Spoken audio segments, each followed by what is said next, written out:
अभी आपको खबर दें डेरा इस्माइल खान से, जहां पर पुलिस की बख्तरबंद गाड़ी पर धमाका हुआ है। 2 अहलकार शहीद हो गए हैं। पुलिस की बख्तरबंद गाड़ी थी जिस पर हमला किया गया और धमाके से 2 अहलकार शहीद हो गए हैं। डेरा इस्माइल खान से खबर सामने आ रही है, पुलिस की बख्तरबंद गाड़ी के करीब धमाका, 2 अहलकार शहीद।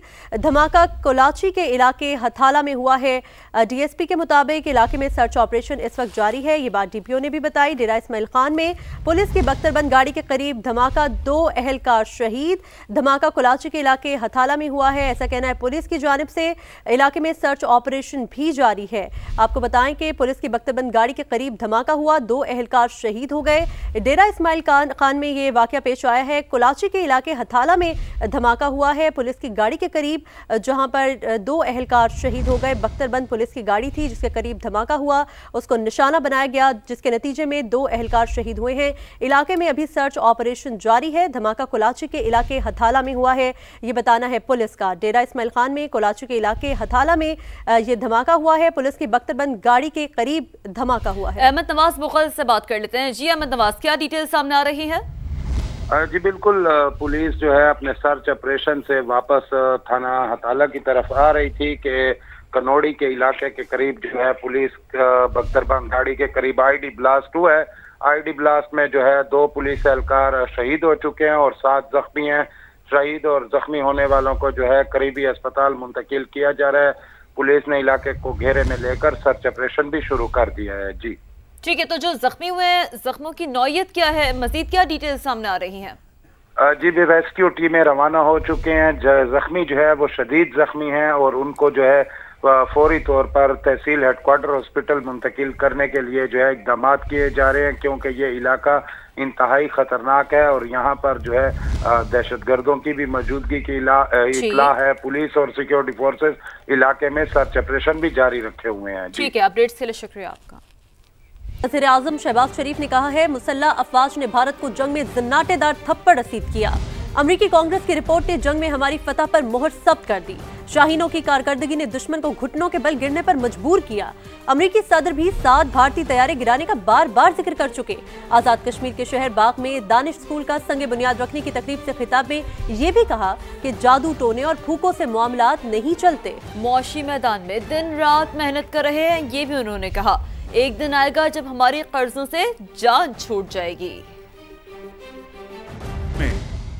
जो युद्ध हुआ था और हिंदुस्तान को उस 4 दिन की मुख्तसर जंग में अफवाज पाकिस्तान ने हिंदुस्तान को जो जनाटेदार थप्पड़ रसीद किया था, आज अमेरिका की कांग्रेस की रिपोर्ट ने भी उसके ऊपर मोहर लगा दी है। और अब तो प्रेसिडेंट ट्रंप हर तकरीर में जिक्र करते हैं कि 7 नए नकोरे जहाज पाकिस्तान ने गिराए। 4 दिन के अंदर हिंदुस्तान की फौज वो घुटनों के बल गिरी। हम दिन रात मेहनत करके पाकिस्तान को उसका हक दिलवाने में महव हैं। ये मुसलसल मेहनत का नाम है, शबाना रोज़ मेहनत का नाम है। आगे बढ़ते हम बताते हैं, वज़ीर आला खैबर पख्तूनख्वा के कोड ऑफ कंडक्ट की खिलाफ वर्जी पर नोटिस। इलेक्शन कमीशन ने सुहेल आफरीदी को कल तलब कर लिया। वज़ीर आला KP की हवेलियां जलसे में इश्तियाल अंगेज तकरीर पर इलेक्शन कमीशन का इज़हार तशवीश। वज़ीर आला का इंतखाबी मुहिम में हिस्सा लेना इलेक्शन एक्ट की खिलाफ वर्जी करार। उम्मीदवार शहरनाज अयूब को भी कल तलब कर लिया गया। इलेक्शन कमीशन ने NA-18 हरिपुर में पाक फौज को तलब कर लिया है। बात करते हैं उस्मान जावेद से। उस्मान, इलेक्शन कमीशन के नोटिस से मुतालिक क्या डिटेल्स हैं, अपडेट कीजिए।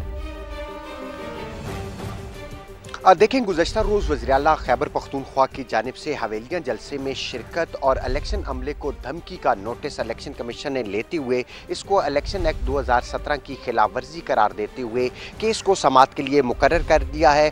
वज़ीर आला खैबर पख्तूनख्वा और NA-18 की उम्मीदवार शहनाज उमर अयूब को भी इलेक्शन कमीशन ने नोटिस जारी करते हुए कल तलब किया है। ये मामला कुछ यूँ था कि इस मामले पर इलेक्शन कमीशन ने जब नोटिस लिया तो 3 अहम मरासले लिखे। एक मरासला सेक्रेटरी दिफा को, दूसरा सेक्रेटरी दाखिला को और तीसरा मरासला चीफ सेक्रेटरी खैबर पख्तूनख्वा को लिखा और वज़ीर आला खैबर पख्तूनख्वा के बयान को गैर जिम्मेदाराना बयान करार दिया। सेक्रेटरी दिफा को लिखे गए मरासले में इलेक्शन कमीशन ने NA-18 हरीपुर में पुरअमन ज़िमनी इंतखाबात के इनाकात के लिए फ़ौज की तैनाती की सिफारिश की है। इलेक्शन कमीशन ने अपने मरासले में कहा कि वज़ीर आला के गैर जिम्मेदाराना बयान की वजह से इलेक्शन अमला वोटर्स और इंतखाबी मवाद की पोलिंग स्टेशन तक मुंतकिली और फिर पोलिंग स्टेशन से वापस RO ऑफिस तकीली के लिए सख्त सिक्योरिटी के लिए अफवाज पाकिस्तान और सिविल आर्म फोर्सेस की मदद दरकार है और इलेक्शंस के पुरअमन इनाकात के लिए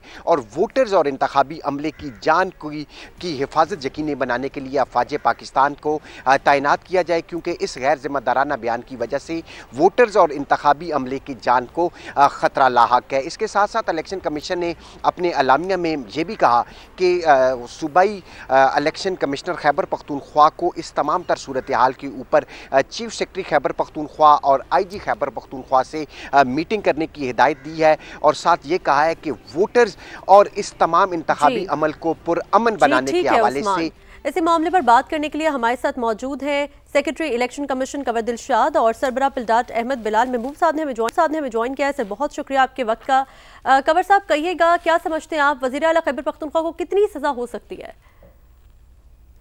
इलेक्शन एक्ट के तहत उनको सजा मिल सकती है 6 महीने की भी, 3 साल की भी, लेकिन उसमें एक गुंजाइश है। पहली गलती की है तो वार्निंग जारी करेंगे तो माफ भी कर देंगे, सजा नहीं होगी, लेकिन ज्यादा से ज्यादा 50,000 रुपए जुर्माना अदा करना पड़ेगा। बार बार अगर वो खिलाफ वर्जी करते हैं कोड ऑफ कंडक्ट की तो तब वो सजा हो सकती है। ठीक है, कुंवर साहब साथ ही मौजूद रहेगा। अहमद बिलाल साहब, आप क्या कहेंगे, सुहेल आफरीदी के खिलाफ कार्रवाई हो सकती है? चीफ मिनिस्टर सूबे का चीफ एग्जीक्यूटिव होता है, बहुत रिस्पॉन्सिबल पोजीशन है। अगर वो इंतखाबी मामलात में इंतखाबी कवानीन की और रूल्स की खिलाफ वर्जी करेगा तो उसका बहुत संगीन नतायज पैदा हो सकते हैं इंतखाबी नतायज के ऊपर। तो मेरे ख्याल में इलेक्शन कमीशन इसके बारे में फंड करता है कि क्या रवैया रखता है, सजा भी हो सकती है। बहुत शुक्रिया। साबिक secretary election commission Kanwar Dilshad साहब साथ मौजूद है और साथ हासिल था सरबराह पिलडाट अहमद बिलाल महबूब साहब का। आगे बढ़ते हैं, एक और अहम खबर शामिल करते हैं और इस हवाले से डिटेल्स ये। इस्लामाबाद हाई कोर्ट 4 जजेस का 27वीं तरमीम सुप्रीम कोर्ट में चैलेंज करने का फैसला, एक बड़ी खबर है, वो भी आपको बता रहे हैं। जस्टिस मोहसिन अख्तर कियानी समेत 4 जजेस की जानिब से तरमीम चैलेंज की जाएगी।